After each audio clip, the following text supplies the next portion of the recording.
আমরা জানব আহলুল হাদিসদের পরিচয়। আমাদের সম্মানিত শায়েখ আমাকে দুটি বিষয় উল্লেখ করার কথা বলেছেন। তার একটি বিষয় হচ্ছে আহলুল হাদিস অনেকেই দাবি করে, যত আকীদা আছে, যত ফেরকা আছে, যত দল এই দুনিয়ায় আছে, অধিকাংশ দল মত দাবি করে যে আহলে হাদিস ইংরেজদের আবিষ্কৃত একটি নতুন ফেরকা, অর্থাৎ ইংরেজদের আগে এই আহলুল হাদিসদের ফেরকা ছিল না। এবং অনেকেই দাবি করে যে আহলুল হাদিস এমন একটি দল যা 200 বছর আগে ছিল না, এটা খুবই নতুন। এ বিষয়ের উপরে প্রথমত আমি একটি জবাব পেশ করব, যেটা আমি বিভিন্ন জায়গা থেকে তথ্য সংগ্রহ করেছি। আমি 8টা পয়েন্টে জবাব দিব, যদি আমার সময়ে আল্লাহ তাআলা বারাকা দান করেন। তার একটি জবাব হচ্ছে আহলে হাদিস এবং এদের ইমাম হলেন মুহাম্মদ সাল্লাল্লাহু আলাইহি ওয়াসাল্লাম, ঠিক না? প্রত্যেকটা জাতি, প্রত্যেকটা সংগঠন, প্রত্যেকটা ব্যক্তি তাদের একটা নেতা থাকে, কিন্তু আহলুল হাদিস একমাত্র দল যাদের নেতা দুনিয়ার কোনো ব্যক্তি নয়, যাদের নেতা হচ্ছেন স্বয়ং মুহাম্মদ সাল্লাল্লাহু আলাইহি ওয়াসাল্লাম। এজন্যই তো খতিব আল বাগদাদি উনি আজ থেকে প্রায় 1000 বছর আগে উল্লেখ করেছেন, যেটা আমরা শরফ আসহাবিল হাদিসের 7 নম্বর পৃষ্ঠায় পেয়ে যাই। তিনি বলেন, ওয়া কুল্লু ফিআতিন তাতাহাইয়াজু ইলা হাওয়ান তারজিউ ইলাই। প্রত্যেকটা দল, পৃথিবীতে যত দল আছে, প্রত্যেকটা দল মনোপ্রবৃত্তির পক্ষাবলম্বন করে, অর্থাৎ তাদের মন যা বলে সেই অনুযায়ী তারা চলে এবং তার দিকে তারা প্রত্যাবর্তন করে। অর্থাৎ প্রত্যেকটা দল, প্রত্যেকটা গোষ্ঠী তারা তাদের মন মতো চলে এবং তাদের মন তাদেরকে যেদিকে যেতে বলে ওই দিকে তারা যায়। আও তাস্তাহসিনু রায়ান তাকুফু আলাই, অথবা কোনো মতকে পছন্দ করে এবং তার উপরে তারা অটল থাকে। তার মানে তিনি বোঝাতে চাচ্ছেন পৃথিবীতে যত দল আছে এই দলের মধ্যে যে কোনো একটা দলকে পছন্দ করে এবং ওই দলের উপরে তারা অটল থাকে। সিওয়া আসহাবিল হাদিস, কিন্তু যারা আসহাবুল হাদিস অর্থাৎ যারা আহলে হাদিস তারা এর ব্যতিক্রম। আহলে হাদিস অন্য অন্য দলের মতো নয়, অন্য অন্য গোষ্ঠীর মতো নয়। আহলে হাদিস একটু ভিন্ন প্রকৃতির, আহলে হাদিস একটু ব্যতিক্রম। কিরকম? ফা ইন্নাল কিতাবা উদ্দাতুহুম, কেননা আহলুল হাদিসদের অস্ত্র হলো কোরআন। কোরআনই হচ্ছে তাদের অস্ত্র, ঠিক না? অন্যান্য জাতির অস্ত্র আছে, কারো জাতির অস্ত্র ফিকা, কোন জাতির অস্ত্র কোন মানুষের মত, কোন জাতির অস্ত্র কোন মানুষের তরিকা, কোন মানুষের পদ্ধতি। কিন্তু যারা আহলুল হাদিস এদের অস্ত্র হচ্ছে পবিত্র কোরআন। কোরআনটাই হচ্ছে এদের অস্ত্র। ওয়া সুন্নাতা হুজ্জাতুহুম, এবং হাদিস হচ্ছে তাদের মজবুত দলিল। তাদের দলিল অন্য কিছু নয়, কোরআনটা হচ্ছে তাদের অস্ত্র এবং তাদের দলিলটা হচ্ছে সেটা হলো হাদিস। ওয়ার রাসূলা ফিআতুহুম, এবং রাসূল সাল্লাল্লাহু আলাইহি ওয়াসাল্লাম তিনিই হচ্ছেন আহলুল হাদিস, তাদের আদর্শ। ওয়া ইলাইহি নিসবাতুহুম, এবং তারা তার দিকেই যায়, তার দিকেই সম্বন্ধিত, অর্থাৎ তারা রাসূলের দিকে সম্বন্ধিত। লা ইয়ারুজুনা আলাল আহওয়াই ওয়ালা ইয়ালতাফিতুনা ইলাল আরাই।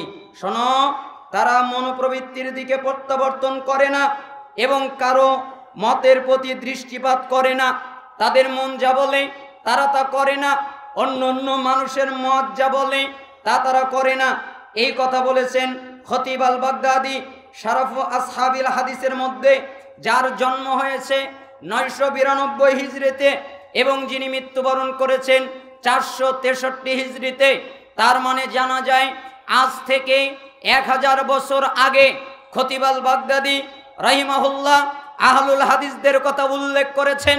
তার মানে বোঝা যায় আহলুল হাদিসরা ইংরেজদের আবিষ্কৃত দল নয়, ইংরেজদের সময় তাদের জন্ম নয়, তাদের জন্ম হাজার হাজার বছর আগে, ঠিক না? শুধু তাই নয়, এই পৃথিবীর ভিতরে যতগুলো তাফসিরের কিতাব আছে তার মধ্যে একটা গ্রহণযোগ্য তাফসিরের কিতাব হচ্ছে তাফসির ইবনে কাসির, যার সূরা বনী ইসরাঈলের ৭১ নম্বর আয়াত ব্যাখ্যা করতে গিয়ে যেখানে আল্লাহ তাআলা বলেন ইয়াউমা নাদউ কুল্লা উনাসিন বিইমামিহিম, স্মরণ করো যেদিন আমি প্রত্যেকটি মানুষকে তার নেতা সহ ডাকবো, যেই নেতার সে অনুসরণ করেছে ওই নেতার সহ তাকে ডাকবো। প্রত্যেকটা মানুষকে আমি একাকি ডাকবো না, আমি তাকে বলবো তুমি তোমার নেতাকে নিয়ে আসো। আমি প্রত্যেকটা মানুষকে তাদের নেতা সহ ডাকবো। এই আয়াতের তাফসীর করতে গিয়ে ইবনে কাসির রাহিমাহুল্লাহ চমৎকারভাবে বলেন ওয়াকালা বাদুস সালাফ হাযা আকবারু শারাফিন লিআসহাবিল হাদিস লিআন্না ইমামাহুম আন-নবী সাল্লাল্লাহু আলাইহি ওয়াসাল্লাম। সালাফে সালেহিনের অনেকেই বলেছেন এটা আহলে হাদিসদের সবচেয়ে বড় গৌরবের বিষয়, সবচেয়ে বড় মর্যাদার বিষয়, কারণ তাদের ইমাম হলেন মুহাম্মদ সাল্লাল্লাহু আলাইহি ওয়াসাল্লাম। তাদের ইমাম অন্য কোনো ব্যক্তি নয়, তাদের ইমাম অন্য কোনো মাযহাবের ইমাম নয়, তাদের ইমাম অন্য কোনো লোক নয়, তাদের ইমাম অন্য কোনো আমির নয়, তাদের ইমাম অন্য কোনো মানুষ নয়। আহলুল হাদিসদের এটা মর্যাদার বিষয়, এটা গৌরবের বিষয়, কারণ তাদের ইমাম হচ্ছেন মুহাম্মদ সাল্লাল্লাহু আলাইহি ওয়াসাল্লাম। আপনারা জানেন তাফসির ইবনে কাসির জ্ঞানের সকল স্তরের একটি গ্রহণযোগ্য তাফসির। লক্ষণীয় বিষয় হলো এখানে ইবনে কাসির রাহিমাহুল্লাহ জন্মগ্রহণ করেছেন 701 হিজরিতে এবং তিনি মৃত্যুবরণ করেছেন 774 হিজরিতে। তিনি না কোনো হিন্দুস্থানি ছিলেন আর না সে সময় ইংরেজদের কোনো অস্তিত্ব ছিল। ওই সময় ইংরেজদের আবিষ্কার হয়নি, ওই সময় ইংরেজদের জন্ম হয়নি। ইংরেজদের বহু বছর আগেই ইমাম ইবনে কাসির রাহিমাহুল্লাহ শক্ত করে বলে গেছেন যে আহলে হাদিসদের গৌরবের বিষয়, আহলে হাদিসদের মর্যাদার বিষয় হচ্ছে অন্য অন্য দলের ইমাম হতে পারে অন্য কোনো ব্যক্তি, অন্য কোনো লোক, কিন্তু আহলে হাদিসদের ইমাম হচ্ছেন নবী মুহাম্মদুর রাসূলুল্লাহ সাল্লাল্লাহু আলাইহি ওয়াসাল্লাম। এজন্য এটা আহলে হাদিসদের সবচেয়ে গৌরবের বিষয়। আমি হানাফি মাযহাবের অনেকগুলো কিতাব পড়েছি।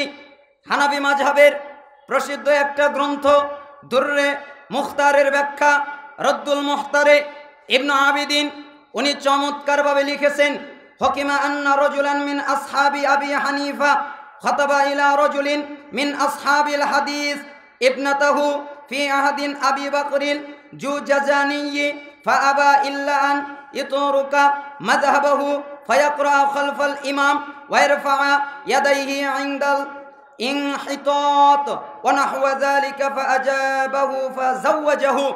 সেখানে ইমাম আবু হানিফা রাহিমাহুল্লাহর মাযহাবের উপরে সবচেয়ে গ্রহণযোগ্য একটা কিতাব, হানাফি মাযহাবের সবচেয়ে গ্রহণযোগ্য একটা কিতাব দুররে মুখতারের ব্যাখ্যায় রদ্দুল মুখতারে ইবনে আবিদিন এই কথাটা লিখেছেন। তিনি বলেন আবু বকর আল জুজাজানি এর যুগে আবু হানিফা রাহিমাহুল্লাহর একজন অনুসারীদের মধ্যে এক ব্যক্তি একজন আহলে হাদিসদের মেয়েকে বিবাহের প্রস্তাব করেছিল যে আমি আপনার মেয়েকে বিবাহ করব। আপনি হলেন আহলে হাদিস, আমি হলাম হানাফি, আমি হানাফি হয়ে আপনার মেয়েকে বিবাহ করব। তখন সেই আহলে হাদিস ব্যক্তি প্রত্যাখ্যান করেছিল। তিনি বলেছিল তুমি হানাফি, তোমার সাথে আমার মেয়েকে বিবাহ দিব না। তবে তিনি আরও একটা কথা যুক্ত করে দেন। তিনি বলেন যদি তুমি তোমার মাযহাব ছেড়ে দাও, তুমি যদি হানাফি মাযহাব ছেড়ে দাও এবং ইমামের পিছনে সূরা ফাতিহা সহ যদি কিরাত পাঠ করো এবং রফুল ইয়াদাইন করো, তাহলে তার মেয়েকে তিনি বিবাহ দেবেন। এ কথা তিনি বললেন। সে ওই হানাফি লোকটা এক সময়ে মেনে নিল যে আমি হানাফি মাযহাব ত্যাগ করব এবং আমি আপনার প্রস্তাবকে মেনে নিব এবং আমি ইমামের পিছনে সূরা ফাতিহা পড়ব, ইমামের পিছনে কিরাত পড়ব এবং আমি রফুল ইয়াদাইন করব, যেটা আপনারা রদ্দুল মুখতারের কিতাবুল হুদুদ এই অধ্যায়ের মধ্যে দেখতে পারেন। এর দ্বারা বোঝা যায় ইমাম আবু হানিফা রহিমাহুল্লাহর যুগেই আহলে হাদিসদের অস্তিত্ব ছিল। আহলে হাদিসরা ইংরেজদের দালাল নয়। ইমাম আবু হানিফা রহিমাহুল্লাহর ছাত্র হচ্ছেন আবু ইউসুফ রহিমাহুল্লাহ। ওনার আহলে হাদিসদের প্রতি অনেক টান ছিল। এই জন্য ইয়াহইয়া ইবনে মাইন উনি বলেন, কানা আবু ইউসুফ রহিমাহুল্লাহ আল কাদি ইউহিব্বু আসহাবাল হাদিস ওয়া ইয়ামিলু ইলাইহিম। কাজী আবু ইউসুফ রহিমাহুল্লাহ উনি আহলুল হাদিস অর্থাৎ আসহাবুল হাদিসদের ভালোবাসতেন এবং তাদের প্রতি তার টান ছিল, যেটা তারিখে বাগদাদ 14 নম্বর খণ্ডের 255 নম্বর পৃষ্ঠায় এসেছে। তার মানে বোঝা যায় ইমাম আবু হানিফা রহিমাহুল্লাহর ছাত্র আবু ইউসুফ রহিমাহুল্লাহ তিনি আহলে হাদিসদের ভালোবাসতেন। তার মানে আহলে হাদিস ইংরেজদের দালাল নয়। ইংরেজদের সময় আবিষ্কৃত হয়নি। ইংরেজদের বহু আগে, যখন ইংরেজদের জন্ম ছিল না, যখন এই দেশে ইংরেজদের জন্ম ছিল না, যখন ভারতে ইংরেজদের জন্ম হয়নি, যখন ভারত ইংরেজ রাষ্ট্র শেখায়নি, যখন ইংরেজদের অস্তিত্ব ছিল না, যখন ভারতের বুকে দেওবন্দ মাদ্রাসার অস্তিত্ব ছিল না, দেওবন্দ মাদ্রাসা আবিষ্কার হয়নি, তার হাজার হাজার বছর আগে আহলে হাদিসদের অস্তিত্ব যদি ইংরেজদের দালাল বলতে হয়, তাহলে আহলে হাদিসরা নয়, ইংরেজদের দালাল হবে। ইংরেজদের দালাল হবে দেওবন্দিরা, কারণ ইংরেজদের সময় যাদের আবিষ্কার তারা দেওবন্দ, ওই ইংরেজদের সময় আবিষ্কার আহলে হাদিসরা নয়। অতএব আমরা বলতে চাই, শুধু তাই নয়, ইমাম বুখারী রহিমাহুল্লাহ আহলে হাদিসদের অন্তর্ভুক্ত ছিলেন। হানাফি মাযহাবের প্রসিদ্ধ একটা গ্রন্থ আইনুল হিদায়াতে উল্লেখ আছে, আমরা ইজমা করেছি, অর্থাৎ সকলে ঐক্যমত পোষণ করেছি, শাফিঈ, মালিকি, হাম্বলি এবং সকল আহলে হাদিস, যেমন ইমাম বুখারী এবং আরও যারা আছে, এমনকি বিখ্যাত মুহাদ্দিস ইবনে জারির তবারি, এমনকি জাহেরি উলামাগণ, এমনকি তারা সকলেই আহলুস সুন্নাহ ওয়াল জামাআত এবং তারা সত্যের উপরে প্রতিষ্ঠিত আছে এবং সকলেই দলিল গ্রহণের তাদের স্থান হচ্ছে কোরআন এবং সুন্নাহ। তারা সকলেই সহিহ আকীদার উপরে রয়েছে। তার মানে ইমাম আবু হানিফা রহিমাহুল্লাহ আহলে হাদিস ছিলেন।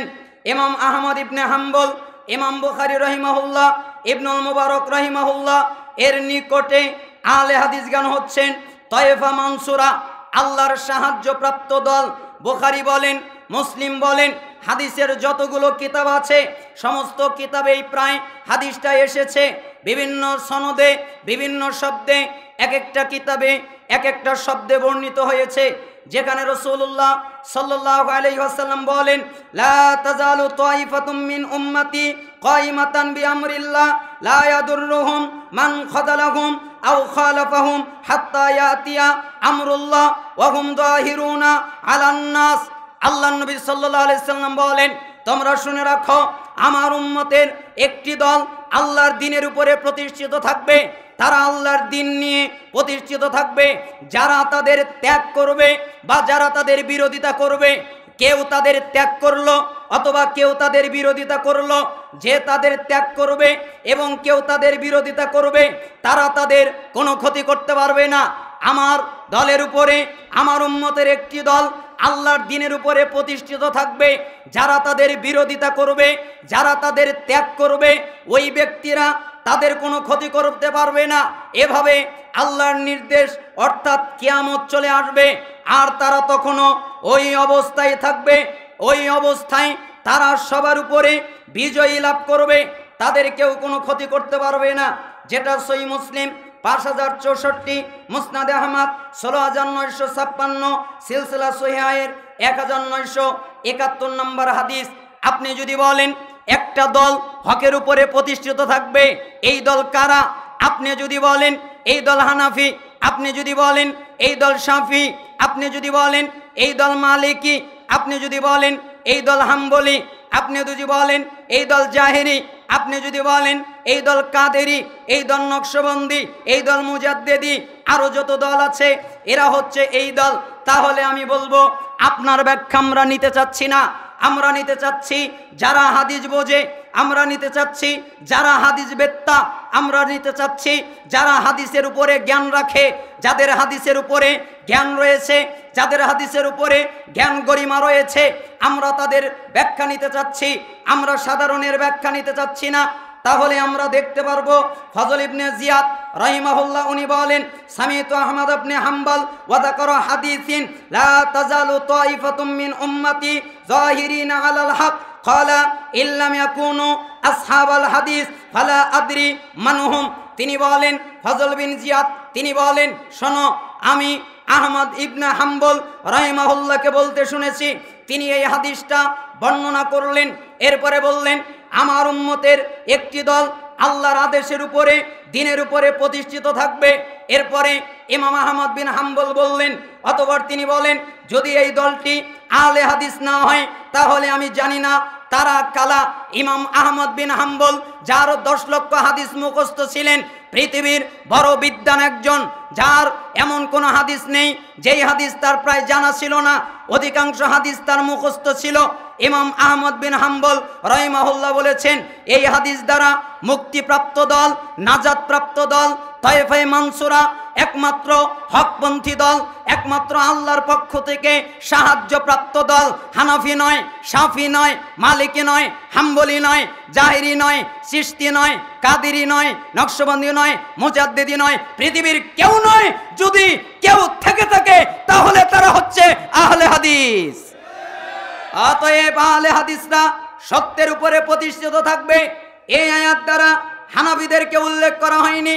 ইমাম বুখারী রাহিমাহুল্লাহ বলেন, ইয়ানি আসহাবাল হাদিস, উল্লেখিত এই হাদিসে যেই দলটি উদ্দেশ্য করা হয়েছে তারা হলো আসহাবুল হাদিস, অর্থাৎ তারা আহলুল হাদিস। আব্দুল্লাহ ইবনুল মুবারক তাবে তাবিনের একজন ছিলেন। তিনি উম্মতের নিকট কতটা গ্রহণযোগ্য ব্যক্তি ছিলেন তা ইমাম যাহাবীর মন্তব্য দ্বারা বোঝা যায়। ইমাম যাহাবী রাহিমাহুল্লাহ তার সম্পর্কে বলেন, হাদিসুহু হুজ্জাতুন বিল ইজমাই, তার মানে এমন একজন গ্রহণযোগ্য ব্যক্তি। আব্দুল্লাহ ইবনে মুবারক এই হাদিস বর্ণনা করতে গিয়ে এবং হুজ্জত গ্রহণযোগ্য হওয়ার উপর সবাই একমত আহলে হাদিস জামাতের ব্যাপারে। তিনি বলেন, হুম ইনদি আসহাবুল হাদিস, সত্যের উপরে প্রতিষ্ঠিত সাহায্যপ্রাপ্ত জামাতটি হচ্ছে আসহাবুল হাদিস, অর্থাৎ তারা হলো আহলুল হাদিস। বিশিষ্ট মুহাদ্দিস আলী ইবনুল মাদিনী রাহিমাহুল্লাহ উনি বলেন, হুম আহলুল হাদিস, সত্যের উপরে প্রতিষ্ঠিত সাহায্যপ্রাপ্ত জামাতটি হলো আহলুল হাদিস।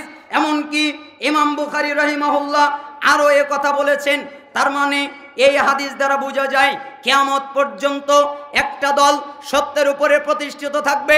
আর সমস্ত মুহাদ্দিসিনে কিরাম এর উল্লেখ করতে গিয়ে বলেছেন তারা হলো আহলে হাদিস, তারা হলো আসহাবুল হাদিস। কিন্তু আমরা বিভিন্ন দল, মাযহাব, ফেরকা বানিয়ে নিয়েছি, ঠিক না? এজন্য আমাদের বিষয়টা বুঝতে হবে। আর একটা সংশয় আমাদের ভেঙে দেওয়া জরুরি মনে করছি, সেটা হচ্ছে আমরা বলি, আমরা কি বলি যে আহলে হাদিস ওটা তো মুহাদ্দিস, আহলে হাদিস ইমাম বুখারী, ঠিক আছে, ইমাম মুসলিম, ঠিক আছে, এটা তো মুহাদ্দিস, এটা তো সাধারণ ব্যক্তি নয়। সাধারণ ব্যক্তিদেরকে তো আর আহলে হাদিস বলা হয় নাই, সাধারণ ব্যক্তি তো এর অন্তর্ভুক্ত নয়।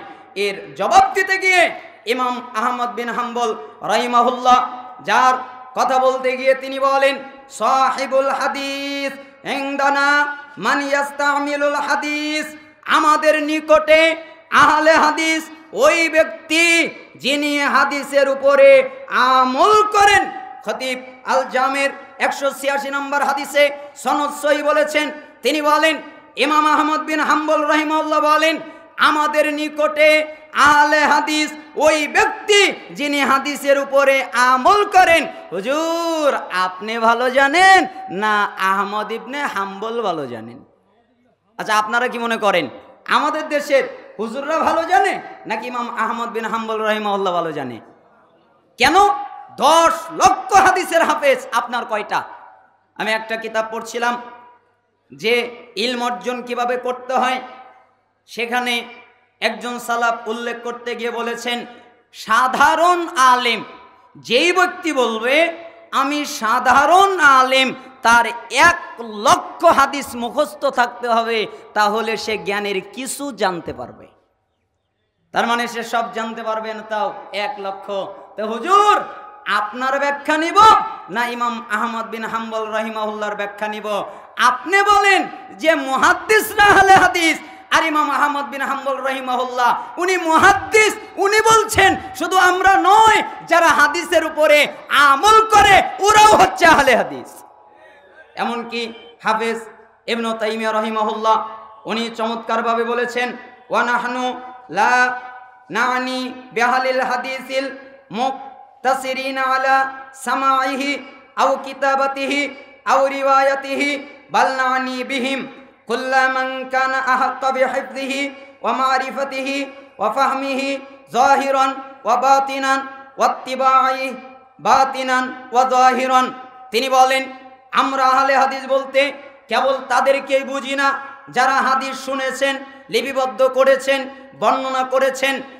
ইমাম ইবনে তাইমিয়া রাহিমাহুল্লাহর কথা মনে রাখবেন, তিনি বলতেছেন আমরা আহলে হাদিস বলতে শুধু তাদেরকে বুঝি না যারা হাদিস শুনেছেন, যারা হাদিস লিখেছেন, যারা হাদিস বর্ণনা করেছেন, আমরা তাদেরকেই বলি না, বরং আমরা আহলে হাদিস দ্বারা ওই সকল ব্যক্তিকে বুঝিয়ে থাকি যারা হাদিস মুখস্থ করে এবং যারা হাদিস গোপনীয়ভাবে এবং প্রকাশ্যভাবে আমল করে এবং তার জ্ঞান লাভ করে এবং তা অনুধাবন করে এবং তা অনুসরণ করার অধিক হকদার। তার মানে শুধু মুহাদ্দিসিনে কেরাম তারাই আহলে হাদিস নয়, পৃথিবীতে যত মানুষ হাদিসের উপরে আমল করবে মুহাদ্দিসদের পরিভাষায় তারাও আহলে হাদিস। তার মানে আপনাদের কথা আমি নিব না, আপনাদের কথা বাতিল। এজন্য বলছিলাম 2টি প্রশ্নের জবাব দেওয়া জরুরি মনে করছিলাম। 1, আহলে হাদিসরা ইংরেজদের দালাল নয়। 2, আহলে হাদিস দ্বারা শুধু মুহাদ্দিসিনে কিরাম এটা উদ্দেশ্য নয়, আহলুল হাদিস যারা হাদিসের উপরে আমল করে এরাও আহলে হাদিস। আহলুল হাদিস এবং যারা বিদআতি এদের মধ্যে কিছু পার্থক্য বর্ণনা করতে চাচ্ছি। এদের মধ্যে কিছু পার্থক্য পাওয়া যায়। ইমাম ইবনুল কাইয়িম রাহিমাহুল্লাহ আহলুল হাদিস, আহলুস সুন্নাহ ওয়াল জামাআ এবং যারা বিদআতি এদের মধ্যে একটা পার্থক্য উল্লেখ করেছেন, যেটা 10টা পার্থক্য পাওয়া যায়। তিনি বলেন 1 নম্বর হচ্ছে সুন্নাহপন্থীরা সুন্নাত পালনের উদ্দেশ্যে মানুষের মতকে পরিহার করে। সুন্নাতপন্থীরা আহলে হাদিসরা হাদিস মানবে, সুন্নাত মানবে, এই কারণে মানুষের মত উপেক্ষা করে। আর যারা মাযহাবী, যারা বিদআতি তারা সুন্নাতকে ছেড়ে দেয় এবং মানুষের কথাকে গ্রহণ করে। এটা হলো আহলে হাদিস আর বিদআতিদের মধ্যে একটা পার্থক্য। আহলে হাদিস কারা? যারা হাদিস মানবে, সুন্নাত মানবে, এই কারণে মানুষের মতকে ত্যাগ করে। আর বিদআতিরা সুন্নাতকে ত্যাগ করে, হাদিসকে ত্যাগ করে, সুন্নাতকে ছেড়ে দেয় এবং মানুষের কথাকে তারা গ্রহণ করে। আপনি বলবেন ক্বাল আল্লাহ, আল্লাহ বলেছেন। আপনি বলবেন ক্বাল আর রাসূল, আল্লাহ রাসূল বলেছেন। তখনও বলবে আমার হুজুর কিছু বোঝে না, আমার হুজুর মাদ্রাসায় পড়ে নাই, দাওরা পাস করে নাই, আমার হুজুর বুখারী পড়ে নাই, তুমি খালি একাই বুখারী পড়ো, আমার হুজুর পড়ে নাই, আমার হুজুরও তো পড়েছে। ঠিকই তো, মাদ্রাসায় পড়াটাই তো এরকম। হুজুর এটার ব্যাখ্যা কি? সামনে হবে। হুজুর এটার ব্যাখ্যা কি? পিছনে হয়ে গেছে। চলো চলো চলো, তো চলোর ভিতরে আপনি ভুলে গেছেন ওটা পড়ার কথা আপনার মনে নেই, তাই আপনি হাদিস ত্যাগ করছেন। অতএব আহলুস সুন্নাহ, আহলুল হাদিস এবং বিদআতিদের মধ্যে দ্বিতীয় পার্থক্য হলো আহলে হাদিসরা সর্বদা রাসূল সাল্লাল্লাহু আলাইহি সাল্লামের সুন্নাতকে প্রাধান্য দেয়। মানুষের কথা যদি সুন্নাতের সাথে মিলে যায় তাহলে গ্রহণ করে, আর যদি না মেলে তাহলে গ্রহণ করে না। আহলে হাদিসরা আগে রাসূল সাল্লাল্লাহু আলাইহি সাল্লামের কথাকে গ্রহণ করে। এই কথার সাথে কারো কথা যদি মিলে যায় তাহলে তার কথা মানে। রাসূল সাল্লাল্লাহু আলাইহি সাল্লামের কথার সাথে কারো কথা যদি না মেলে তাহলে তার কথা মানে না। পক্ষান্তরে যারা বিদআতিরা সুন্নাত পালন করতে গিয়ে মানুষের রায়কে প্রাধান্য দেয়, তারা হাদিসকে ত্যাগ করে, মানুষের যুক্তিকে, মানুষের রায়কে তারা প্রাধান্য দেয় এবং মর্তি সুন্নাতের সাথে মিলে গেলে মেনে নেয় না, আর যদি না মানে তাহলে যুক্তি দিয়ে রায়কেই প্রাধান্য দেয়। তার মানে আহলুল হাদিসরা মানুষের কথা রাসূলের সাথে মিলে গেলে মানুষের কথাকে মানে, আর বিদআতীরা মানুষের কথাকে প্রাধান্য দেয়, রাসূলের হাদিসকে ত্যাগ করে। ঠিক না? ওই যে বলবে, কি বলবে জানেন, যে আপনি মসজিদে ঢুকেছেন, আপনি মসজিদে ঢুকেছেন কেন? কেন আপনি মসজিদে ঢুকেছেন? ভালো কথা, আজকে জুমার দিন, কেউ সালাত আদায় করতে পারবেন না, আগে বসবেন, সালাতের সময় দেওয়া হবে। ঠিক না? আগে সময় দেওয়া হবে, সময় পাবে, তারপরে সালাত আদায় করবে। তার মানে সময় দেওয়া হবে, কেউ সালাত আদায় করতে পারবে না।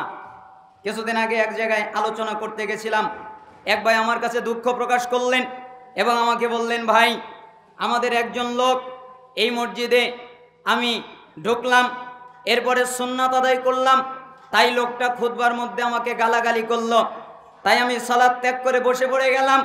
তখন আমার মনে হয়ে গেল রাসূল সাল্লাল্লাহু আলাইহি সাল্লামের কথা, যেটা সহিহ বুখারীর 930 নম্বর হাদিসে এসেছে।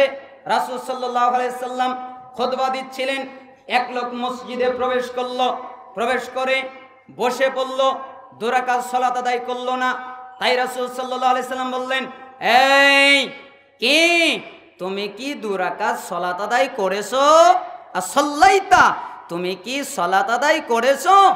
ক্বালা, তখন লোকটা বলল, লা, না আমি করিনি। তখন রাসূল সাল্লাল্লাহু আলাইহি সাল্লাম বললেন, কুম, দাঁড়াও, ফাসাল্লি রাকাতাইন, 2 রাকাত সালাত আদায় করো। তখন আমি বলি, হুজুরের খুতবার দাম বেশি না রাসূলের খুতবার দাম বেশি? আরে রাসূলের খুতবার সময় সালাত আদায় চলে, কিন্তু আমাদের দেশের মুফতিদের খুতবায় সালাত চলে না। রাসূলের খুতবা তিনি বন্ধ করে সার্চ করলেন, দাঁড়াও 2 রাকাত সালাত পড়েছো না, দাঁড়াও আগে 2 রাকাত পড়বে তারপরে বসবে। আর আমাদের হুজুররা বলে, সালাত পড়ছো কেন? বসো, তোমাকে সময় দেওয়া হবে। তো রাসূলের খুতবার সময় সালাত চলে, কিন্তু আমাদের দেশের মুফতিদের খুতবার সময় সালাত চলে না। এই জন্য বলছিলাম, আহলে হাদিস এবং বিদআতীদের মধ্যে অনেক পার্থক্য রয়ে গেছে। আসলে আমার সময় তো স্বল্প, বিস্তারিত আলোচনা করতে না পারাই দুঃখিত, আমার সময় শেষ হয়ে গেছে, আমি পরিপূর্ণ আলোচনা করতে না পারাই দুঃখিত। আপনারা ক্ষমা সুন্দর দৃষ্টিতে দেখবেন, আমি দোয়া করি। আরেকটা জিনিস মনে রাখবেন, আপনারা সবাই কিন্তু সুন্নাপন্থী, ঠিক না? সুন্নাপন্থী না? আচ্ছা, সুবহানাকাল্লাহুম্মা বিহামদিক আশহাদু আল্লা ইলাহা ইল্লা আনতা আস্তাগফিরুকা ওয়া আতুবু ইলাইক, জানেন এই দোয়া? কিসের দোয়া? বৈঠক শেষের দোয়া। এটা তো আপনিও জানেন।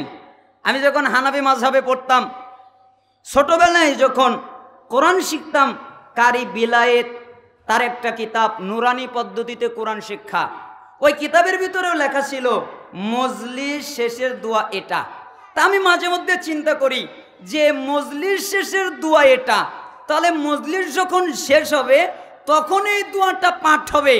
10 নম্বর বক্তাও এই দোয়া পড়ে, 11 নম্বর বক্তাও এই দোয়া পড়ে, 9 নম্বর বক্তাও এই দোয়া পড়ে, 8 নম্বর বক্তাও এই দোয়া পড়ে, 5 নম্বর বক্তাও এই দোয়া পড়ে, 3 নম্বর বক্তাও এই দোয়া পড়ে, 2 নম্বর বক্তাও এই দোয়া পড়ে। আর এটা তো মজলিস শেষের দোয়া। তো মজলিস একবার শেষ হয় না 12 বার শেষ হয়? একবার শেষ হয় না? তাহলে এই দোয়াটা পাঠ করাটাও বিদআত। আপনি বলছেন যে আমি সুন্নাতের পক্ষে, বিদআতের বিপক্ষে, কিন্তু আমাদের অনেক আহলুল হাদিসদের মানহাজের স্টেজগুলোতেও এই দোয়া পাঠ করা হয়, অথচ এই দোয়াটা প্রধান বক্তা যে সে পাঠ করবে, না হলে যে শেষ করবে, মজলিস যখন শেষ হয়ে যাবে, ভেঙে যাবে, ওই সময় এই দোয়াটা পাঠ করবে।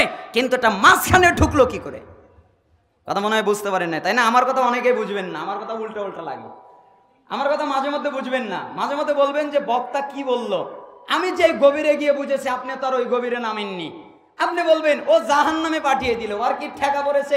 খোলেন সহিহ ইবনে হিব্বান 124 নম্বর হাদিস, রাসূল সাল্লাল্লাহু আলাইহি সাল্লাম বলেছেন, যে ব্যক্তি কোরআন অনুযায়ী আমল করলো ওই ব্যক্তি জান্নাতে গেল, যে ব্যক্তি কোরআন অনুযায়ী আমল করলো না, কোরআন অনুযায়ী চললো না, ও জাহান্নামে গেল। আর আমি যদি এই হাদিস না বলে জাহান্নামে পাঠিয়ে দিই তাহলে আপনি দোষ হয়ে যাবে। কথা বোঝেননি? এজন্য আমি বলছি, বুঝতে পারবেন না, এজন্য এটাও সুন্নাতের নামে বিদআত। অতএব এটা থেকে আমাদের বিরত থাকতে হবে। অবশ্যই বৈঠক শেষ করার দোয়া বৈঠক শেষেই হবে। রাগ করলেন আপনারা? আপনাদেরকে তো আবার রাগ করালাম না। আল্লাহ সুবহানাহু ওয়া তাআলা আমাদের কবুল করুন।